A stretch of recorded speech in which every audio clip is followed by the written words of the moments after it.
पवन सिंह को अवार्ड माननीय मंत्री जी दे रहे हैं। जोरदार तालियों से उनके स्वागत करिए।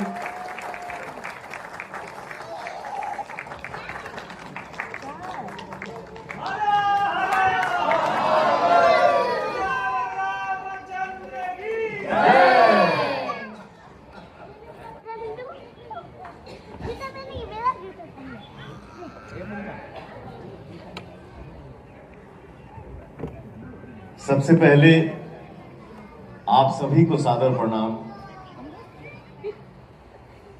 और विनोद भैया, इस मंच पे आपने मुझे ये सम्मान दिया, उसके लिए दिल से धन्यवाद।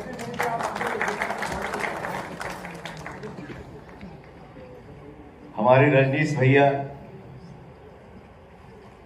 देसिला माटी वाला डायरेक्टर हमें आपके साथ काम